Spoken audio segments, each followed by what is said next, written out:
together, and will be good enough to begin.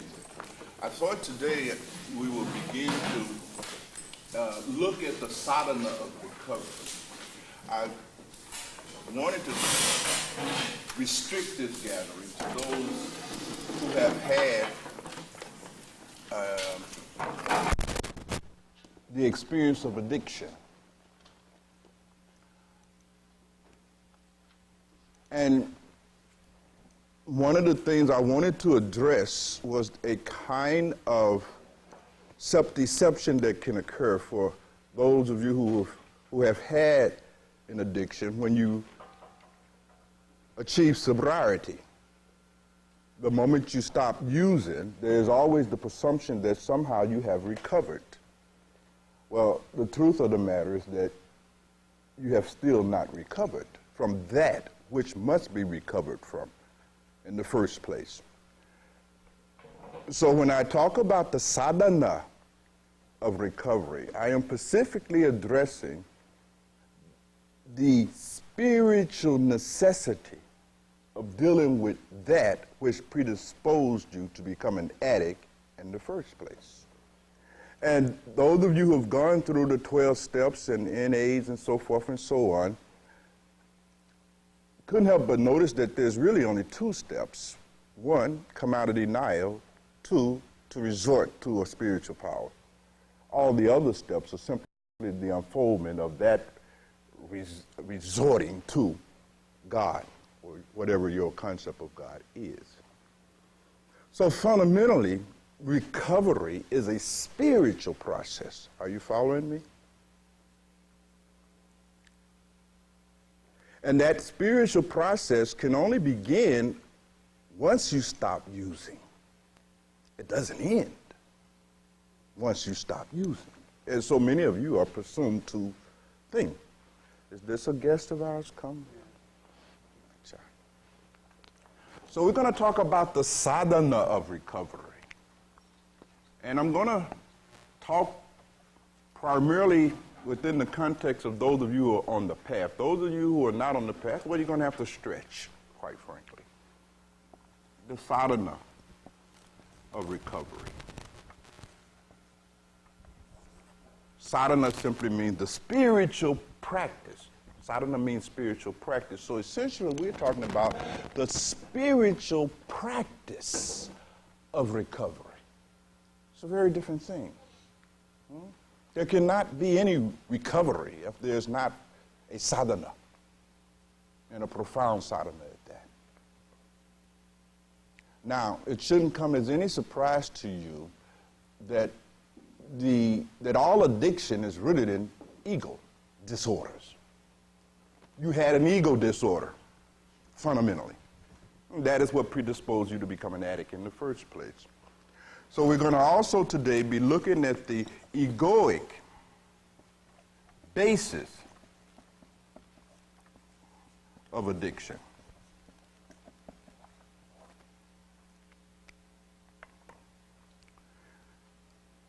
Now, there are different modes or levels of ego. We're not going to go into all of that today. It's not enough time. But there is a kind of sense of self that is fundamentally based on the identification with your physical body and all of the relationships that are associated with the physical body. There is yet another mode of ego that is fundamentally based on your emotions, the way you feel, and your identification with that. And of course, there's a kind of ego that is associated with your opinions, your thinking, your philosophy, your worldview, etc. So these dimensions each generate a kind of sense of self.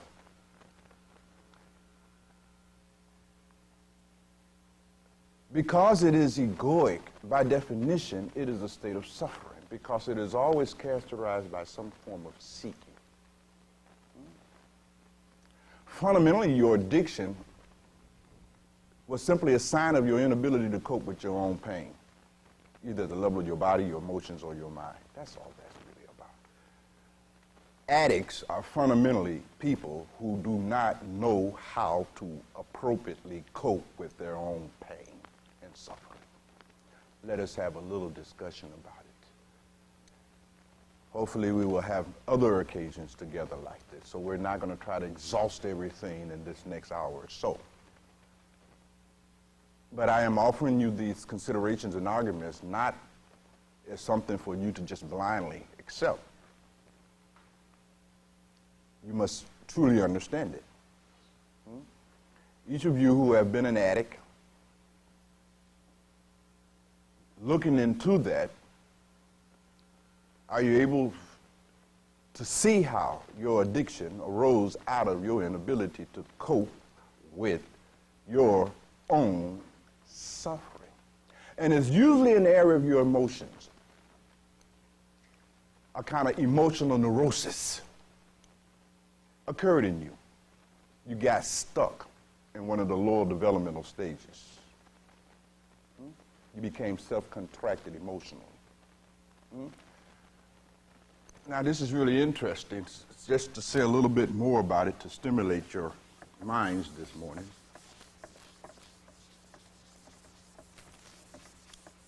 There are fundamentally 7 stages of life. Life is developmental. Life is an unfoldment. I'm not going to go through all the stages, but we certainly want to look at the first 3 stages. The first 3 stages, what characterizes them all is there is a kind of adaptation that must occur. When the jiva, the soul, first incarnates into the physical body, there requires a number of years in order to adapt to this physical body, to learn how to use it. Are you following me? Learning how to walk, talk, so forth and so on. It's about 7 years or so is spent to just fully adapt to this physical body, how to use it physically, so forth and so on. During this particular phase, the individual is fairly dependent.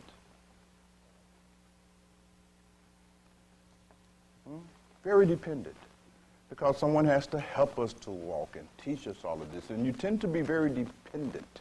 It is called the oral stage. By oral, it means that you have to be fed. It's nutritive by nature. Your mother has to put you on her breast. You can't feed yourself. You see, all your nutrition and sustenance comes from the outside. You have not yet learned how to do all of that stuff for yourself.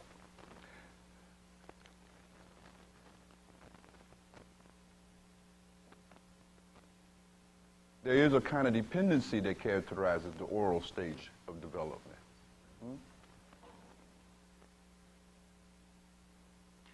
Here at the emotional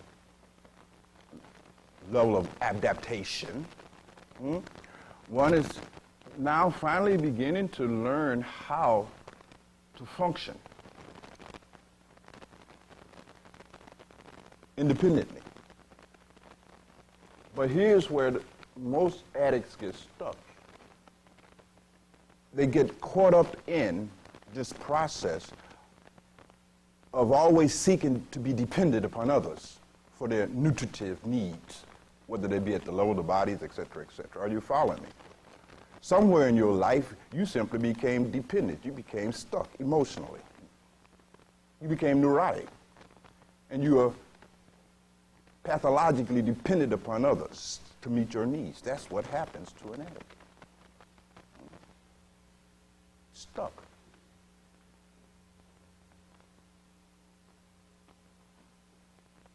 They have not really fully adapted. They're still caught up in this kind of rejection of anybody in any situation or circumstance that does not allow you to be passively dependent. Are you following me?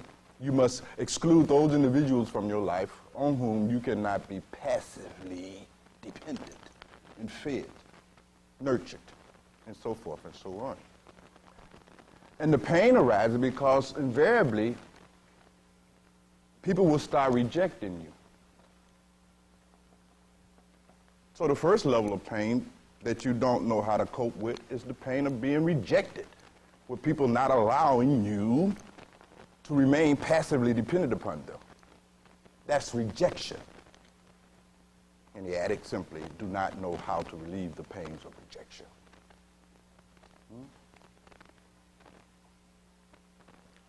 Now, there's still much more that can be said about all of this stuff. But I am trying to draw for you a kind of initial template that enables you to really appreciate what has to happen now that you're on the path. You must simply start addressing all of these issues. You're simply giving up your drugs and your alcohol. It's inadequate. That's not good enough for what you want. You must really, truly enter into the Sadhana of real recovery. No fooling, no kidding. And make all of those changes and adaptations and growth that is necessary for the spiritual transaction to really occur in your life. Otherwise, it will not occur. You will simply bring to the path the demonstration of your same old addictive behavior because you really haven't overcome it. You simply have stopped drinking and using drugs. That's all.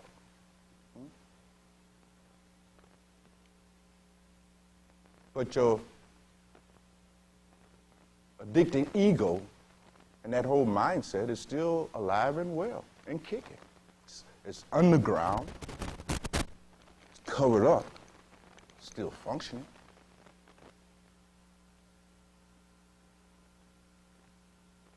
You're still not able to handle your own pain. And you will still find yourself passively dependent in a very oral sense in terms of your relationships, so forth and so on. And this is what must be seen, and thus, once seen, overcome, and dealt with.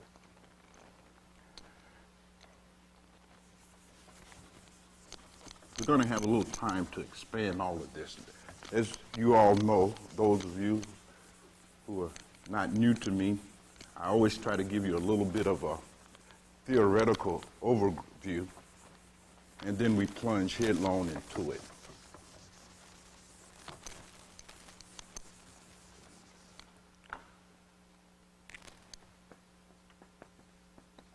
Face everything.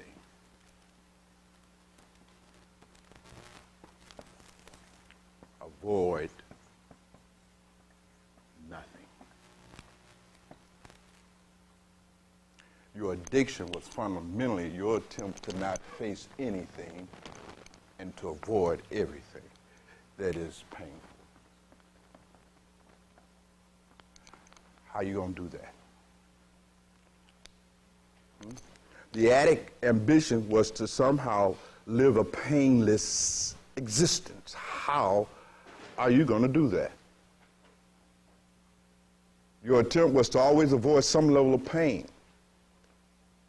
primarily at the level of your emotions, psychologically speaking.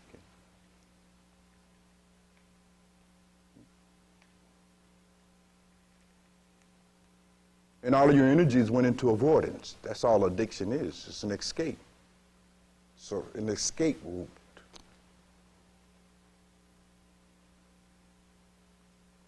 But the problem is, of course, your development remains arrested. And you simply never acquire the skills and strength to appropriately cope with your own pain and suffering. Now, the thing to begin to consider, beloveds, is what was the pain and suffering that you could not face and was trying to avoid in the first place? Because on the path, that's what you're going to have to deal with.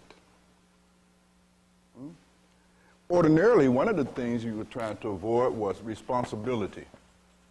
This is really interesting. Addicts tend to be very irresponsible people. They are trying to avoid being responsible. You understand?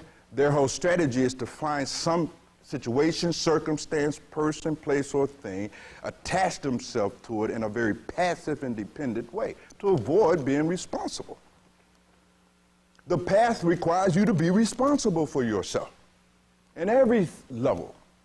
What I have called get straight, financially, sexually, in every sense. Now, if you have not been able to get straight in the past, what makes you think you're going to be able to get straight now? It's going to take more than reading these books and listening to my arguments. You're going to have to change. No fooling, no kidding. So today I wanted to address the real Sadhana. And I wanted to address it for those of you who have had an addiction because that says something about you. Your addiction says something about you, doesn't it? Let's generally consider, what does addiction say about the person?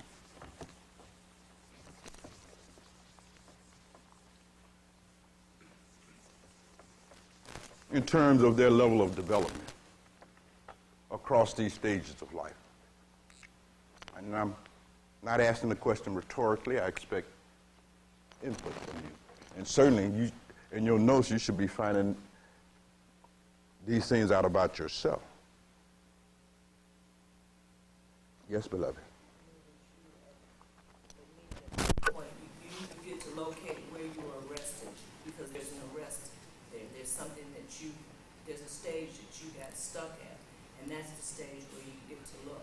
Yes, Of course, you have to locate the stage where you are stuck. But what can we tease out of the addict's state? In my case, one of the things that I have seen and still see is that what my addiction says about me is that I want to cover up all my inadequacies so that it looks like I don't have any. Sure, and that's a kind of pain, isn't it? Yeah. You want to, what we call in the business, save face. Right? You want to save face, Yeah. right? The persona that you're still struggling with adapting to the expectation of society. You got your face on, you can't get your face straight, right? Trying to save face so that you will not be rejected, right? Saving face on the basis of your fear of rejection by others, and intimate others, society as a whole. You're trying to keep your face up, right? Excellent. We go into the heart of it. Yes, beloved. Feel or remove the feeling of unworthiness, or Yeah, again, that has a lot to do with the same saving face thing, right? If I can act like I am worthwhile, then I am worthwhile. But deep down inside, there's a great disbelief about it. Yes, beloved? Early on, what I sought to do was to maintain that feeling, how I felt in a deep sleep, and how I felt when I was full. Yes. So I wanted to feel full and be in that deep sleep, the kind with no dreams. I still do that. Yes. Yeah. Peace. Rest. You wanted to somehow avoid all conflict. Yes. All right? Yeah. For a minute. You was in a state of avoidance. Avoidance to the point of rendering yourself unconscious. Is that about right? And avoiding what? Yeah, you try to avoid the fear of rejection by trying to keep yourself as unconscious as possible. And isn't that what drugs do? Sure they do. But you must find out, what did your addiction say about you? No fooling, no kidding. And not what it says in the big blue book. look into your life, sit it in the palm of your hand and find that out. Because that is what you must deal with in the sadhana of recovery. Until you do that, you are still fundamentally an addict and disguised. Your addiction is simply taking another form. You are still fundamentally avoiding, aren't you? You're still fundamentally terrified about rejection. Fundamentally? Yes, beloved. It's three things it's waiting, being told no, and being told goodbye. All Those right, three things. expand that. What do you mean by that? Endings, anything that felt good, I did not want it to ever end. What was your third one? Saying goodbye. That's ending. Yeah, waiting, being told no. Rejection. Yeah, no. Yeah, we're talking about that. You were trying to avoid rejection in life. You were trying to avoid loss, Yes. Or grief. which, well, Yes, loss must precede grief, right? You were trying to avoid rejection. We know all of that. I want to be What gratified. about just waiting? What's up with that? What I want right now, Yeah. I want to be gratified. Instant gratification, right now. Endlessly. Not knowing how to do anything. Impulse, impulsivity, inability to delay gratification, and so forth and so on. Is that the same as what you meant by waiting? I get a sense you had some other kind of. It's the gap of emptiness.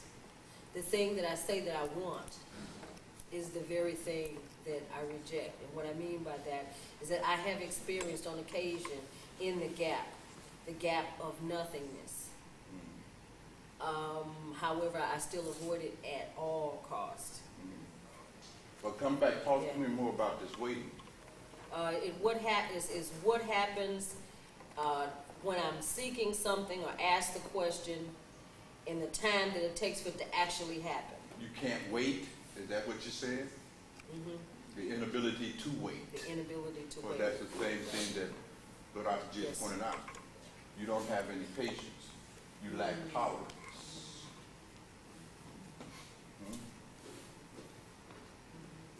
Because you're in a state of pain. It's hurting, and you want that pain to end right now. What else does your addiction, in your notes or in your mind, make a note? What do your addiction say about you? What did it say about you? Yes, beloved. What it said to me, Master, is that I had all of this was based on a misconception of how I should be. Acha. In younger years, the cool thing was out. I went after patterns of, people who were labeled, classified as being acceptable to the community. So I placed a value on that. Face. Right, And, right. And it had brought on all of these. It was a prerequisite for all Right. of these things that are being mentioned. Right. So You could not handle I the didn't loss like of it. faith. Right. I didn't. Right. I didn't like who Right. I was. And what is, and that says something about you, though. Right? Yes, beloved. One thing also I see is that I didn't like and don't like the fact that I'm not perfect. Good. What else? I could go again with the waiting part, procrastination, putting things off, again, avoidance. Yeah, not facing anything, trying to avoid. You didn't want to face things. You wanted to avoid. Yes, beloved. Not being perfect, also the world is not perfect. And that the world is not perfect. From my perception, Uh-huh. And that caused you pain, yeah. right? Because how can your desires and expectations be met and fulfilled by a world that is not perfect? Perhaps. See, I don't know, but this is what you gotta find this out. Yes, beloved. Setting yourself apart from. Yeah. Sure. That's classic, isn't it? We call that you exempt yourself, you withdraw. You isolate. And all of those things. And I want to control. I want to run. Yes, you want to control. You want to control things so that you can prevent rejection, blah, blah, blah, blah, blah. For me, it was, I guess, a kind of escapism from who I was and my perceived self. And getting alcohol and drugs gave me a sense of having more nerve or courage. Yes, yes. A false Remember, sense of- I've said that fundamentally ego is really, addiction is based in ego. And I've said your addiction is simply a sign of your inability to cope with your own pain. All right? So I want to unpack from this premise. All right? And not get too psychological. Your addiction was not psychoanalytic. You understand? You were responding to something right there. You see my point? You didn't become an addict after analysis. Right? Yes, beloved. Shame, Shame. that will allow you to withdraw and cover up so that you aren't faced with that. Right. Save that face. Avoid that. The question I'm asking you, what were you trying to avoid? Fundamentally. Feeling, Huh? feelings. Yeah. And in your case, you gotta make your list very specific. Looking within your actual life, at the time that the addiction occurred, what was going on in your life that you were trying to avoid? What was causing you the pain that you could not cope with? You see? Failures? You were failing at that time? Failing in what sense? I don't want vague answers, specifics. Were you failing on the job? Were you failing in your relationship? You got to be very specific with this stuff. Failing and not meeting what you perceive others' expectations of. Okay. You were failing to conform to the expectations of others in society. You know what I mean? Is that what was happening? You couldn't save face. You were losing face. Right? And that was painful. It came to the point that I became useless, and not even wanting to attempt Sure. to do anything anymore. Everyone is commenting, you're a failure. Right. Why go against Right. the majority? I understand. Yeah. You just, Avoid. Yeah. You want to avoid in that instance. Right. Yes, beloved. Now, and remember, beloved, this is the same challenge that is before you now. It has not changed. If you still remain not capable of dealing with rejection by others, you have already found some other way to deal with your pain that is also addictive. In fact, one of the things you must begin to consider is what has been the new form that your addiction has taken in your life. Make a note of it. Go on a search, find it. Yes, you stopped drinking, but you ain't stopped avoiding. Are you following me? Yeah. You're still avoiding. You're just not drinking. Now, what have you came up with now that serves you like your drinking and your drugs used to? That's all. But you must see that. Yes, beloved. I know a big part of mine was much like Honorable, but mine had looked like my mother, or the people that I perceived to be authority, who I wanted to be approved by. And that you brought that up, things that have taken place have been like outside you, people that I want to get approval from, that those people have become my mother. In this Yes, it should. Right. Right. But it's fundamentally you're still operating out of the same deficit. So, right? Certain. That predisposed you for the addiction in the first place. And the same feelings, experiences that I have Yeah. when I don't measure up. Or Yes, same pain, same suffering. Sure. Yes, beloved. The other side of that is what he said he was avoiding. When you get into people pleasing, or you go overboard trying to, That can be the new form of your addiction, isn't it? looking, where you were failing before. Right. Now you want to look good. You want to prove something. Yes, yes, You know. yes. All right, that's very true. Yes, beloved. What I found when because I looked at some, but basically I had a real great fear of being alone. I felt that I needed to be with somebody or have something. I was afraid of being by myself. Being what I call absolutely responsible. Remember I've said that fundamentally the addict is a person that is fundamentally irresponsible. Fundamentally. They're irresponsible. They haven't handled that business of making the transition from the oral state to the next state. They're irresponsible. They haven't handled the fundamental business of life. There are some, for instance, and it's really interesting that your addiction seems to just really escalate the more you enter into adulthood. Like as soon as you get there, it starts really taking off.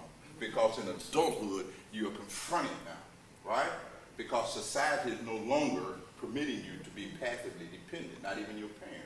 It means go out there and get your ass a job. And you don't have a... So usually the struggle is in the area of money, food, and by food I don't mean just physical food, but all kinds of nutritive experiences, right? Sex.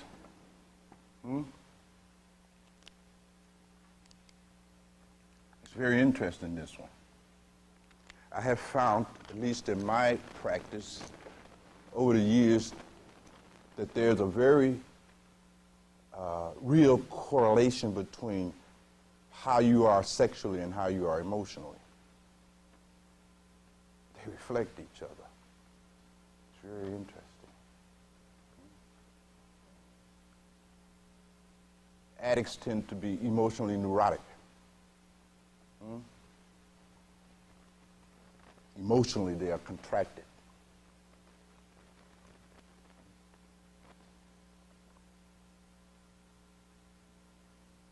They don't know how to function emotionally.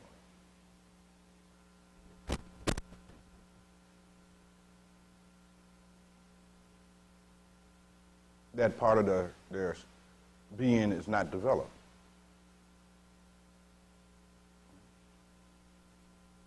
They don't know how to get all that business straight. By emotionally neurotic, I mean they have this kind of terrifying fear of rejection in being unloved. And you follow me? Not being allowed to be passively dependent on someone terrifies the addict who is stuck.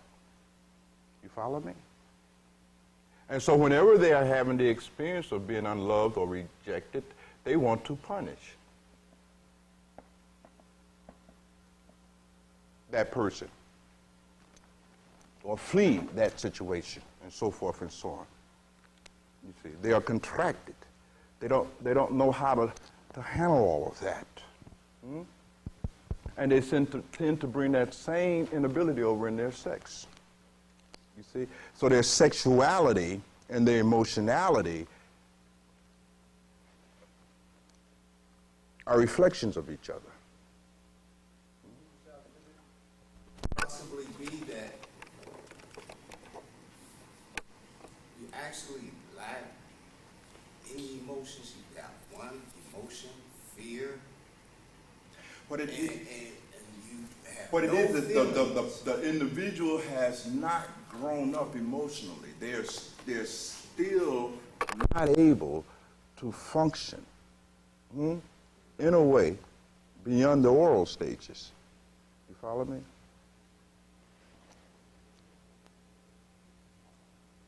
They have not become self-validating.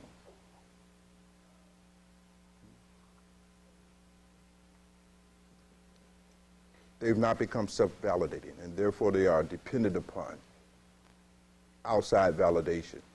And they are terrified when that outside validation is not forthcoming or is threatened, et cetera, et cetera. And with that, you go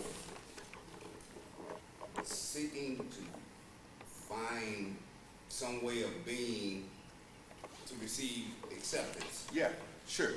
And that's what caused you to create the persona, And you paint the face, you wear you do all whatever kind of necessary, what hats. Sadhana was mentioning, right? You one way with this person, another way, That's every right. person you with, you got That's another persona, That's right, that's right. wearing a lot of hats. That's right.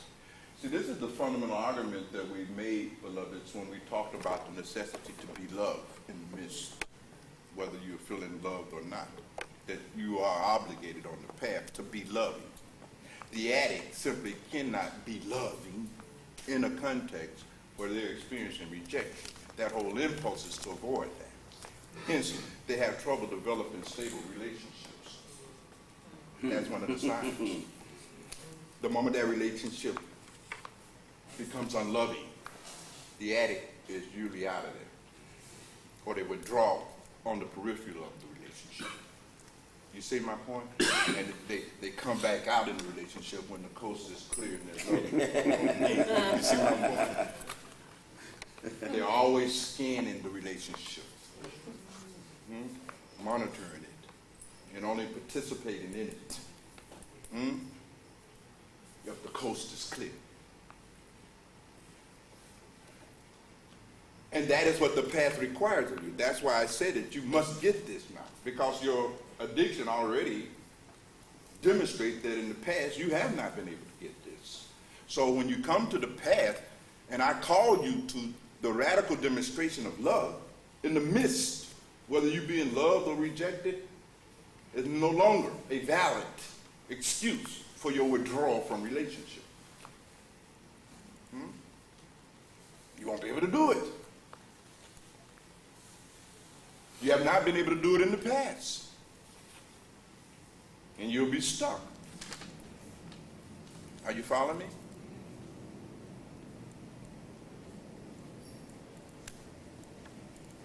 So it's this business that has not been handled.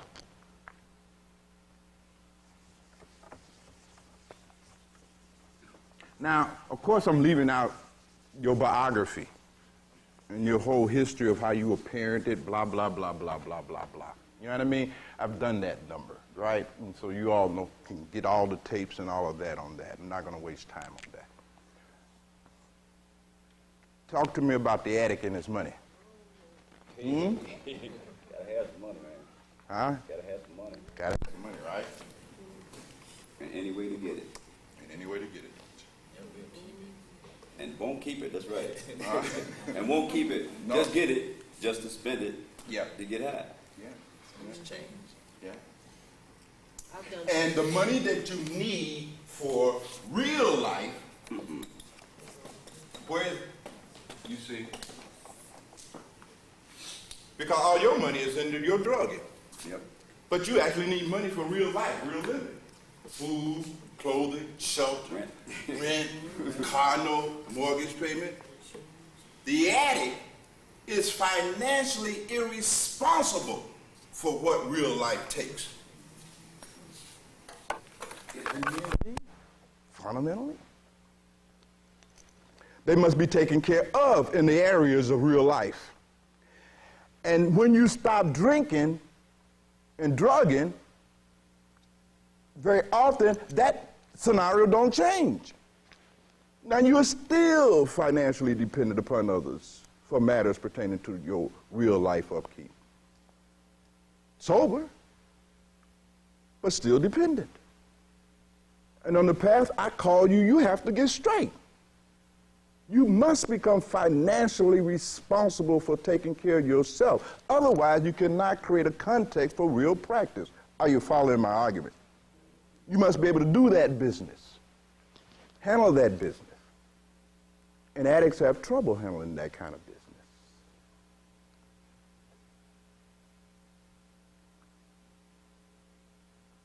A lot more can be said about dealing with this money, food, sex dimension. But I again want to turn your attention back to the basic arguments here.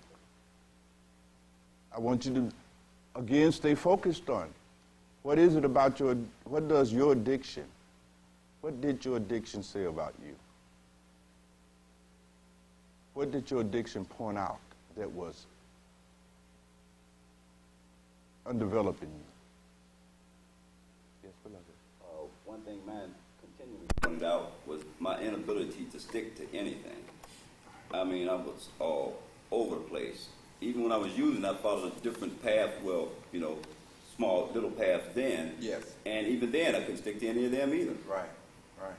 Inability to,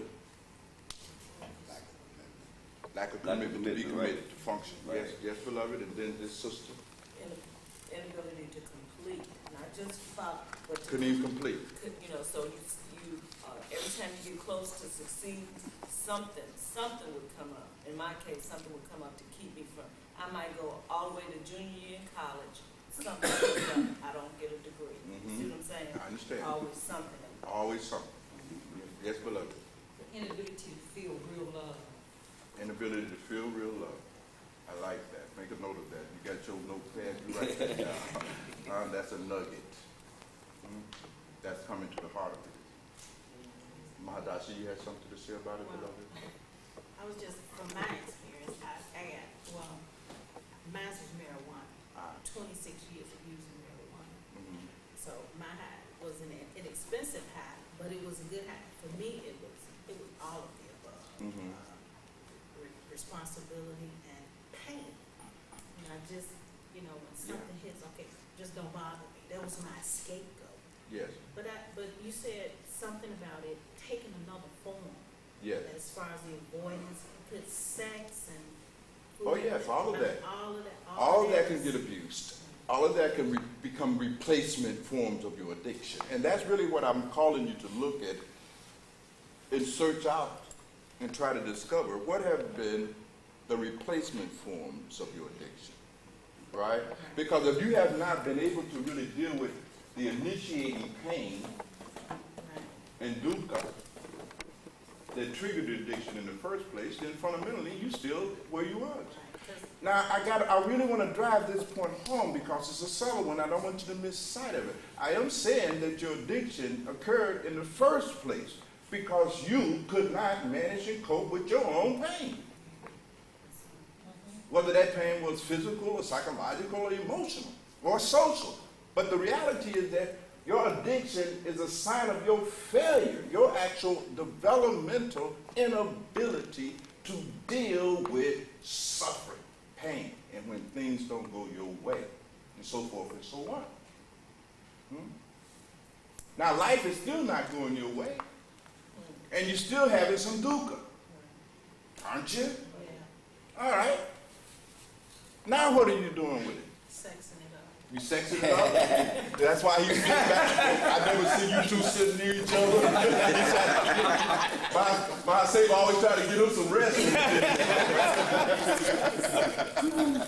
Sex. Massive sex, seriously. And Yes, I my understand. question is, what about that desire?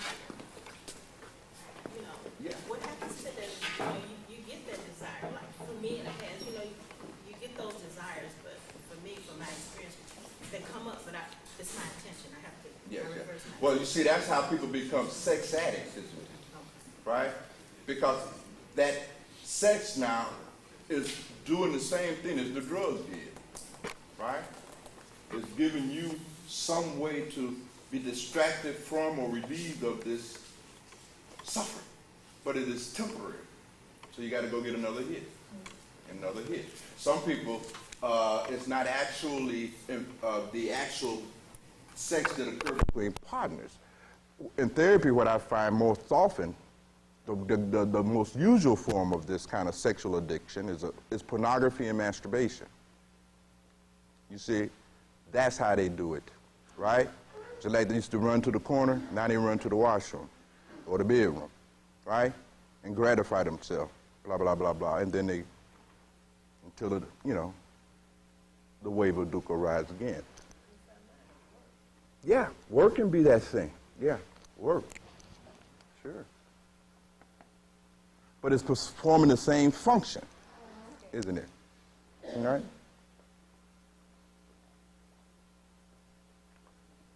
Yes, beloved. What I found is what I have to do is constantly distinguish between the present and past, because I can bring up an experience that may have some identification with what I'm getting ready to do at this moment. And what I'll do is bring up, my reaction to that experience in the present. Okay, you go get some past suffering. I get some past pain, Bring it- suffering, and add to the present pain. Say welcome and to the become present. overwhelmed. Welcome to the present. So let's govern this situation Yes. by the Yes. experience that it was there. I understand. So Yeah, that's- you kind of that's a drag it concept. around. Yeah, right? that's something to Sure. answer. Folks, the thing is, find out why you were not able to cope with your own suffering and pain. That's what you need to find out. And that's what you must become capable of doing. That's right. With your addiction because of something, Right, that's some what I'm saying. inadequacy. Sure. You go through the spiel of addiction, and Right. all its miseries, and it's adding on to it, and then you right back where you started at. This was Absolutely your right. problem. In the first place. That's exactly my argument, too. So you go through your whole addiction spiel just Sure. to come right back because that problem was never addressed. Was never addressed. So And it's responded. That's right, sponge. You see? And so the thing is that when you come to the past, so that you don't use it as a part of your drug. Don't bring the addict mindset here. Yeah. You follow me? Right. The past is not to function in your life like a drug. It's not what it's about. The past is very different. I call you to deal with that, to face it, and stop avoiding it. And go through that whole ordeal. Deal with that.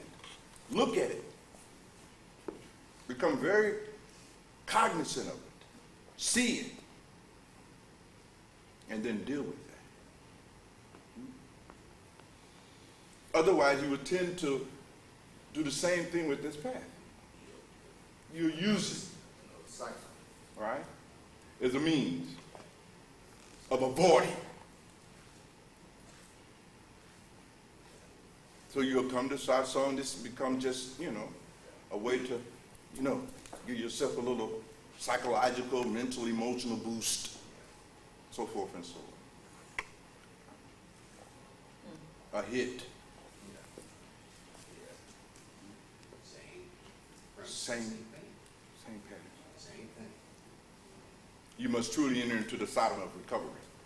The sadhana of recovery really talks about dealing with this, doesn't it? Now, what is necessary to really deal with this? We'll take this comment, and then we're going to come down. I think one of the main things for me was to understand that in the path of life, that it is normal to have pain. Yes. I didn't realize that. At some point, I was so sheltered that I didn't realize that everybody didn't have the advantages that I had. Yeah. Everybody didn't have the same talents that I had. Yes. Everybody didn't have the same Yes. morals.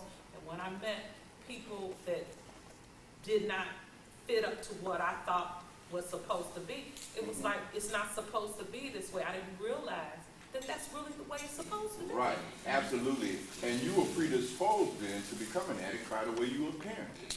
That's why I said I'm not going to go into the biography of it all, right? But there's certainly something in your own background, the way you were parented and handled. And when life hit me, it was like, Right. I don't know what to do. So I started shutting down Sure. from all of those other things, Yes. tools that I had, because it was like something just hit me in my face. Yes.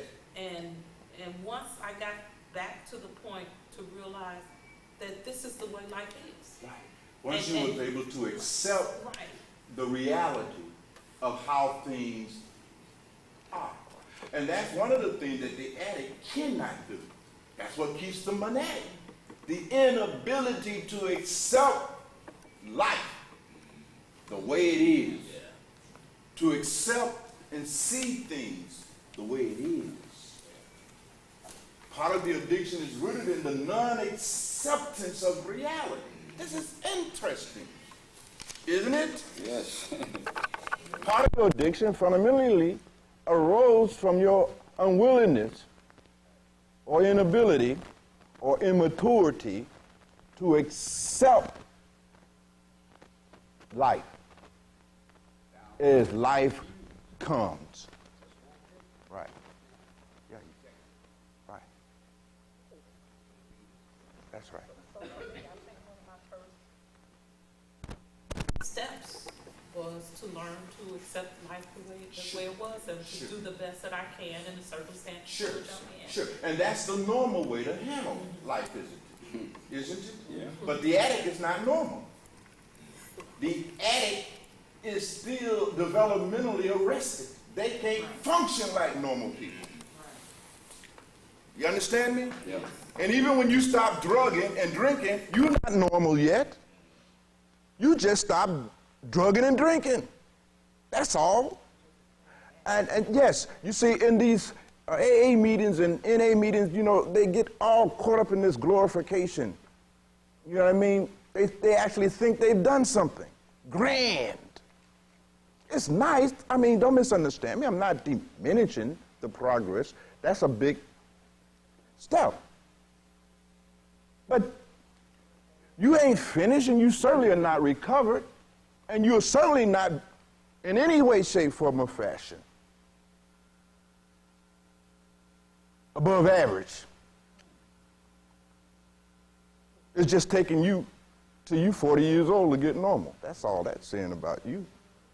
That's all. For 20 years of your life, you were stuck emotionally and psychologically at the level of a 7-year-old child somewhere in terms of your relationship and expectations of life. That's all that's said about you. There's nothing to get all high on your ass about.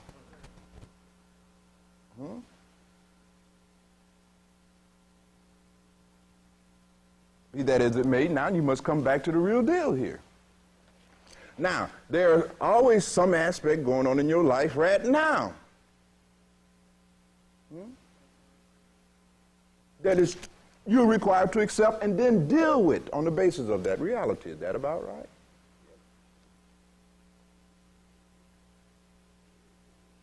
Begin to look at it.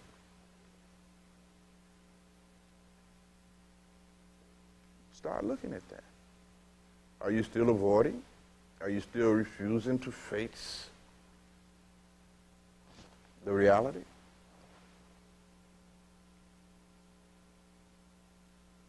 Got all kinds of other strategies, but fundamentally, are these simply strategies of avoidance?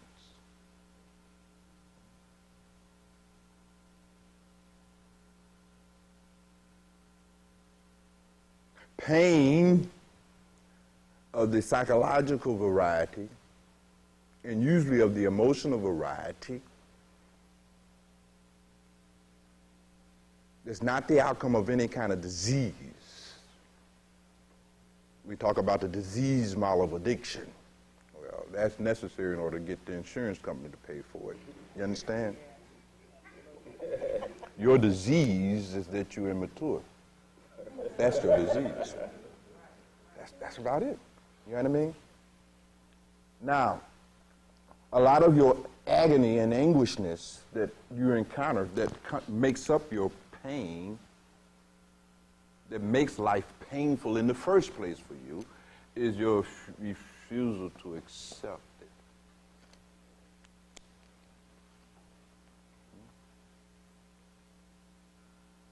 Your refusal to accept it. And wanting it to be other than the way it is. At the mental level, for instance, a lot of addicts simply can't handle boredom. Most addicts can't handle boredom because boredom takes another level of maturity. Right? Boredom and impulsivity, you know what I mean? There's a correlation, isn't it? Right? They can't handle that. That's too painful. Oh, no way, hell no. Hell no. That's why they have so much trouble in meditation. Because, you see, in meditation, you got to learn how to handle boredom. That's what is required, isn't it? Yep. When you start meditating, it's not going to be lights, camera, action for years. You understand? Yes, yeah, it is boring for you. Right. You mean him? Then the practitioner. Okay. Yes. Sure. Okay, I will be clear. You're creative. Sure. That's right. That's true. And you will experience boredom and all of these things on the basis of your sense of self. Now today we're not going to have a chance to really go into that in any great detail. But even your sense of self and identity plays a large role in it. You follow me? So there is really an esoteric dimension of your addiction. It's not just psychological, sociological, so forth and so on. What is even more interesting is this esoteric dimension and factor of your addiction, what it says about you spiritually. That it is signs of a kind of spiritual deficit. You see? And that's always shocking. You know? That's always shocking. A kind of moral deficit. You see? Sure. A kind of rebellion against authority, the authority of your conscience. Very often you see your alcoholism and your drug is just a surface thing. Very often what makes the drug necessary is that it's the only way you can excuse your behavior. I'm a drug addict. That's why I don't work. You can come up with a good reason you can give somebody. You know, I'm an alcoholic, Bhagwan. I can't hold down no job. It's the alcoholism. And if I get off my alcohol, I guess I can work. Bullshit. Take you off your alcohol, you still can't work. You see my point? It's just a way of giving yourself an excuse. Actually, you use your drugs to save face. This is crazy, isn't it? Yeah. To yourself. You know what I mean? You sit down and you fantasize, man, I would have been this and that if I hadn't got caught up in these drugs. You're trying to save face. You're blaming all of the failure on your drugs. All right? It helps you save face. But the truth of the matter is, you're doomed to be a failure in the first place because you don't have the stuff. And I'm calling you to deal with this. Deal with this. Deal with this now. And get straight. Yes, beloved. The save face. What about the denial aspect of that?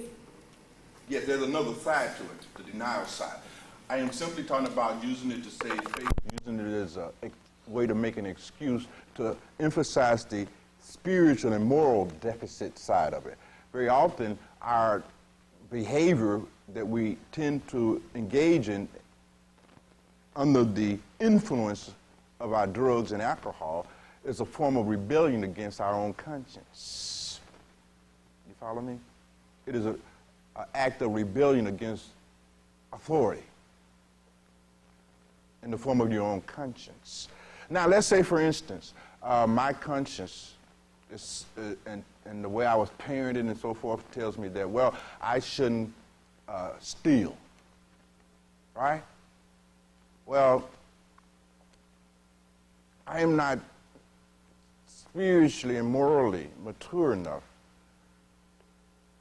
to submit to being governed by that imperative. And my impulse is to steal, and I want to steal, but I'm conflicted now. How to steal and still, some kind of way, shape, or form or fashion, acknowledge, you know what I mean, the validity of that, of my own conscience. Well, if I can get drunk, right, and then go break in and steal, I can always say, well, I only did that because I was drunk. I wouldn't have done that if I wasn't drunk. You see? Right. Yeah, I'm using that now. I have to find some kind of way to rationalize your behavior. Find out how did you rationalize your behavior during your addiction. Find that out. Because you did that. You were able to come up with a way of rationalizing your behavior for 20 years or 15 years or 10 years. How did you do that? How did you do that? I mean, really find that out. You know what I'm seeing here in denial piece? Can it protect you from actually seeing that so it won't go on to Yes, sure. You have to now practice a kind of combination of denial and plus Rationalization. A combination. You have to both deny and rationalize. You need the denial to protect you. Right. It's a way of avoidance. The truth, isn't it? The denial is your means of avoiding the truth of how you live it. Totally inconsistent with your own conscience. Right? I got to go into denial, and sometimes I can't even get that deep in denial, so I got to use a little rationalization to help me. Right? So I bring in my psychoanalytic theories, my disease model, the white man, you know what I mean? I draw from all sources, you know what I mean? And I finally come up with some that work, and now I can do my addiction for the next 20 years. You know? Yeah, ain't that bad. Yeah, you do that, a comparative analysis between yourself and other addicts, you know. I'm a clean addict. I ain't down on Cicero selling my body. You know what I mean? I ain't hurting nobody, right? I still work. I still go to work every day, right? I ain't lost my kids. There you go. So you add some rationalization to some denial, and voila, there you have it. And I'm simply saying that you got to look at all of that. You do. Now, if a person wasn't, well, most people are addicted at some level, but here you just simply got caught up in a kind of gross level of addiction, right? Which is a sign that you really, you know what I mean? Right? That you really got arrested somewhere. That's all right. But now we still got to handle that business, don't we? Sure we do. It's not a matter of being ashamed or anything. We just got to step up and handle this business. Sure. Facing that, the stealing, the cheating, the lying. Yes, they'll commit suicide. Comfort. Sure, it comforts. It's a drug. And beloved, you will note that denial has a legitimate function in human nature. Otherwise, you would not even have the capacity for it. There are things called positive denial, and then there's negative denial, and you have to enjoy the distinction between the two. But there's a certain level of denial that we all do. For instance, you get on the expressway every day, but you have to go into a state of denial that you ain't going to get killed. Because a part of you know that, man, you know, it's going to be 10,000 people killed out here, right? Yeah. And so forth and so on. Because if you cannot come to a certain level of denial about the possibility of getting wiped out on a Dan Ryan, you'll have too much anxiety. You follow me? You'll have too much anxiety. So denial is a normal mechanism that functions in human psychology for the purposes of reducing levels of anxiety to a degree that you can function.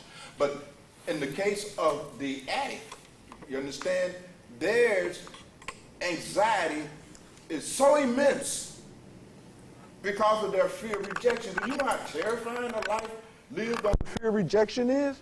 Yeah, I do. You do? Huh? Do you know the stress and tension that builds up in the body mind trying to save face all the time? Do you know the pressure that is involved in being passively dependent upon other people? Always got to be able to persuade them so that you can have your real life needs met. All of the pleasing you got to do because you're fundamentally in the posture of a beggar. You're a child. You're oral. You are passively dependent. Right? I mean, that's a lot of shit. No! That's a lot of stress, right? So ordinary, normal levels of denial, that ain't gonna work. I gotta access the very deepest depth of my capacity for denial and then add some more stuff. I may have to form a confederation with other similar people so that we can collectively pool our denial together. Yes. So I create a kind of sangha, don't I? A kind of vital association, right? And we meet up with each other each morning as we sitting up, cooking up, or snorting, or whatever we were doing, and we present our cases for being exempt from. Right. Yes, beloved, and then you, Pujabaji. The idea for me, the idea of pain. We are here, Yes. and a part of the process of living is this pain that we have to deal with. Yes. And for me, that was like, sometimes now, I ask, why does there, in this world, have to be this type of pain? And having a Christian background and their rationale for why the human existence must deal with Be so dreadful. pain, right? That's right. So And dreadful. for me, that was like, it's a question that I still have not. You see, beloved, that's a perennial question. That is a good question. I mean, it can produce breakdown, and you become a drug addict, or breakthrough, and you become a mystic. The addict and the mystic both are responding to the reality of dukkha. It's just that the addict is the immature individual's response to that. It is a kind of regression. The mystic response is a kind of transcendence. So you start finding out what is it that is suffering. Interesting. I mean, the mystic goes into it. The mystic goes into pain. The addict goes away from pain.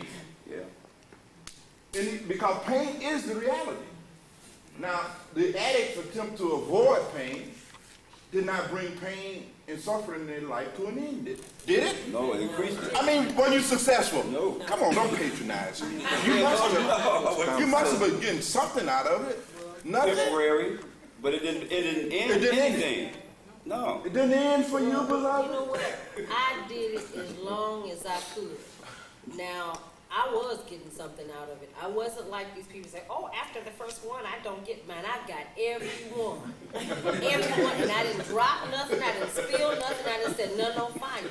But the insanity that I suffer with now is that I can see myself doing what doesn't work, and I see that it doesn't work. You see the futility. None of them. And I also see the big drug, because for me, it is the Sangat that I've created. And it is philosophy and religion. Now that doesn't work anymore. That's right. So I've eliminated a lot of stuff, and you keep telling me I got to give up some more stuff. Right. Because you got to give up that which is suffering in the first place. And that's what I'm drawing your attention to. Now the mystic understood all of that. Right? They looked at that and they saw it. Now, you can't avoid it. Right?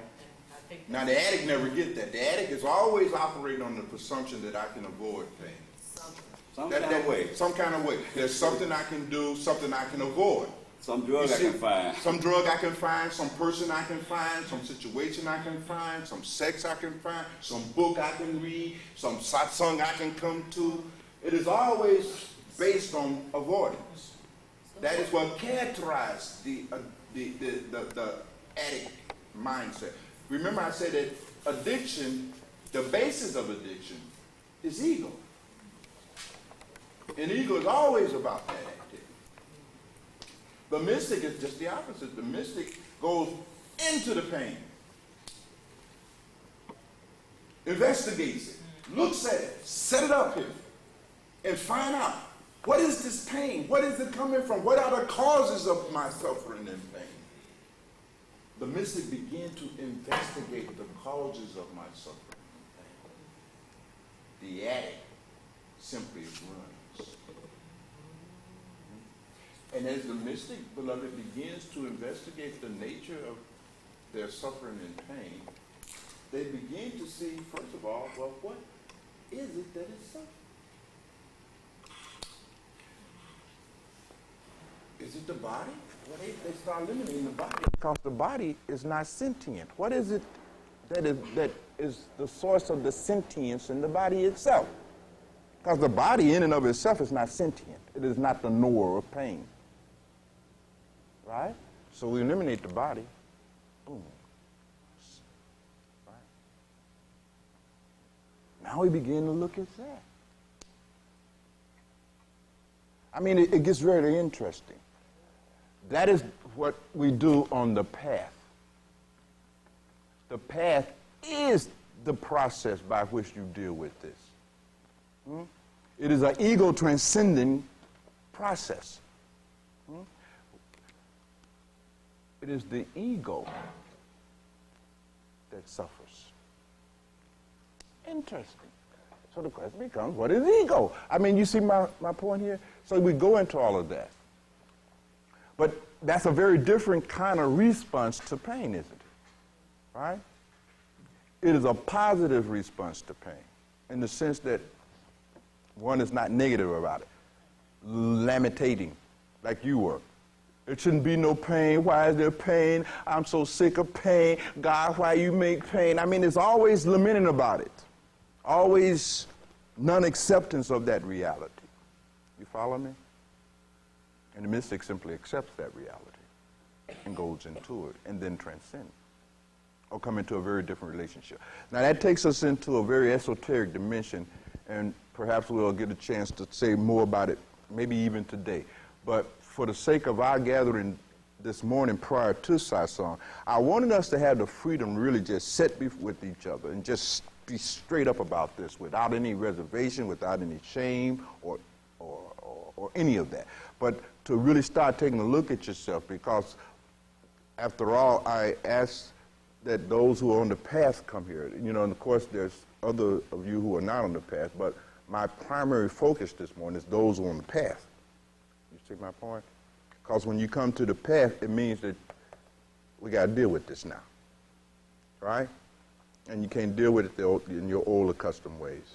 You really got to come and you got to deal with this. You must really truly enter into the sadhana of recovery. No fooling, no kidding. No kidding. That is what is before you. You must find out what was it about you that predisposed you to the addiction in the first place. You must find out what was your pain. You must find out what situations in life you were trying to avoid by escaping into your addiction. Were you trying to avoid the pressure that comes with being responsible? I don't know. You must find that out. No fooling. No kidding. And once you find that out, then you must change on the basis of that insight. As you all know, I've said on many occasions, it's about consideration, decision, change. Otherwise, if consideration don't lead to change, this is pointless, right? You must consider and you must decide to change how you have dealt with this thing in the past. Otherwise, you will just go on duplicating it. You think you're not going to run into some of this on the path in the process of meditation and adapting this body-mind to the asanas associated with spiritual growth? You think you're going to avoid this on the path? No. Path is strictly about the sacrifice of ego. right? Tremendous pain, right? It's not going to make it hunky-dory. This is not going to be like that. Acceptance of change. Sure. All right. Sure. Non-acceptance Is that of change. change, you know, Right. a total willingness. And unwillingness to change. Right. Right. And that is a kind of thing that you really got to look at, isn't it? That's the thing. And you must find that out. What is it about it? It's fear? Is it fear? You're afraid to change? Or what? You see, when we are entering into these kinds of sanyamas and consideration, beloved, we are trying to generate great insight, great intelligence, great wisdom, great insight into the dilemma, right? Once you have generated your insights into your dilemma, now you must make a decision out of that intelligence. And you must act on that. What has to happen, you see, beloved, you must link your intelligence to your will. Now, the problem with most addicts, they don't have no will. Again, they're immature. They're arrested. That's what you see happening in the instance of impulsivity, in the inability to delay gratification. It's simply the signs of the absence of sufficient will. They can't do what is right. It's not that they don't know what is right. They lack the sufficient will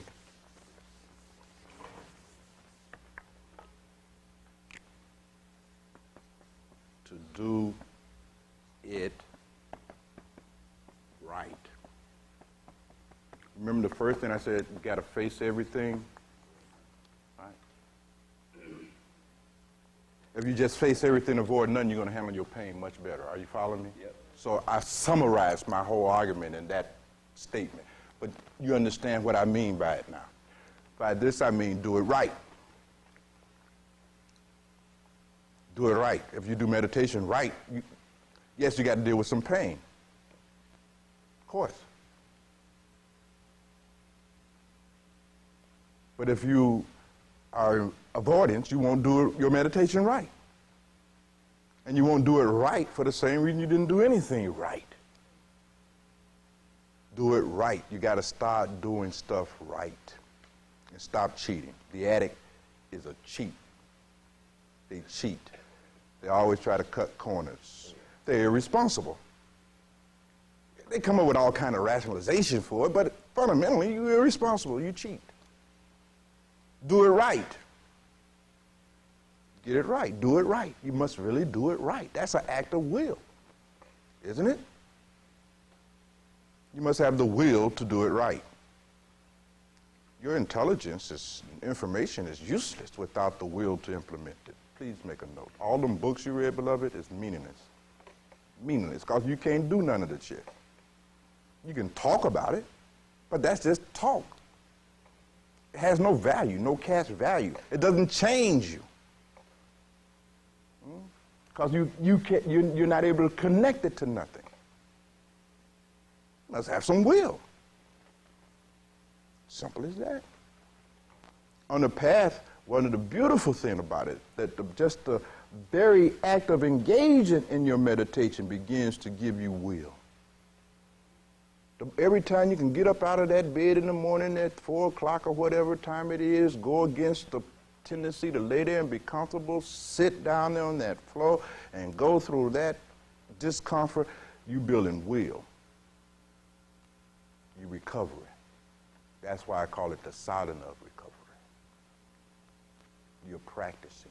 You must be practicing a kind of will-building activity so that now you have something to link to your intelligence. Otherwise, it's meaningless.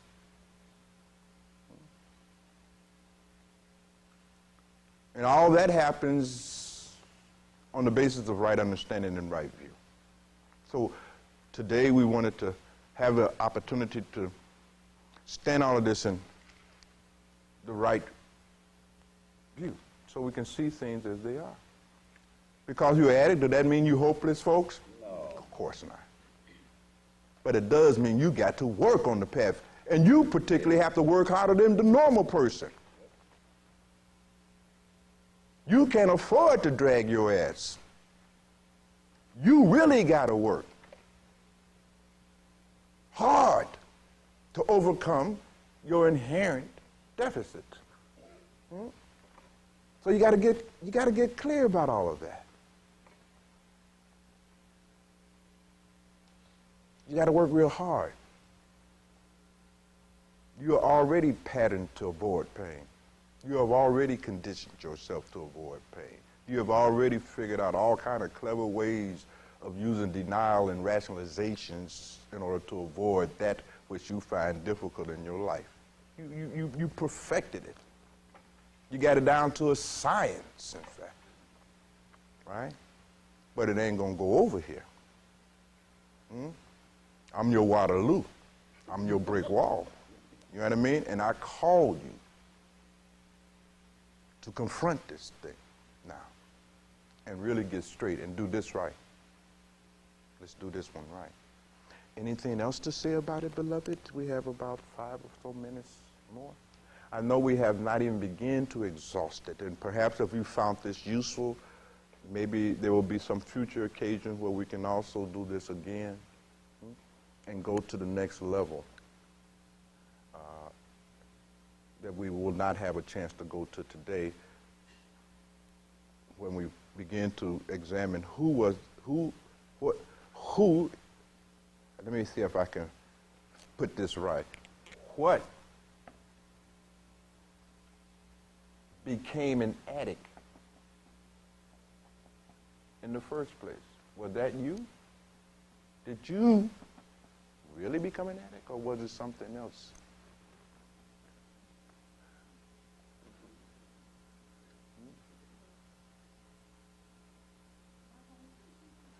I wish I could. What I'm saying, beloved, is that are you the one that became an addict, or are you something that never was a part of your addiction? What becomes an addict?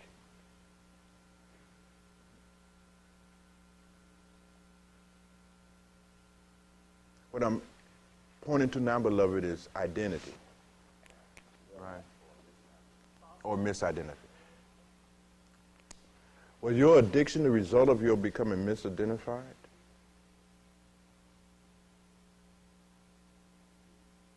With that which was suffering? Huh? And if you remain misidentified with that which suffers, then there's every possibility that your addiction will continue, isn't it? Isn't it? Are you all patronizing me, or are you seeing the light? You seeing the light here? Right. Seems then that the recovery, in the true sense of the word, from addiction is the transcendence of that is vulnerable to addiction in the first place, isn't it? Seems that as long as you are identified with that which suffers, then there's every possibility you will repeat your addiction. Is that all right? So we're going to talk next time, if you think it's a worthwhile hour or so, we'll talk about the transcendence of the egoic basis of addiction. How about that? Would that be all right? Because that's what Sadhana is all about, isn't it? You're not going to overcome your addiction anywhere in the realm of ego. There's no such thing as egoically recovering from your addiction. What kind of bullshit is that? I mean, do you see how, you see, it's nonsense, isn't it? Right? I have egoically recovered from my addiction that is the result of my egoity in the first place. Now, this is nonsense. This is self-deception. This is delusional. So we will talk about that then. All right, beloved, let's shake on.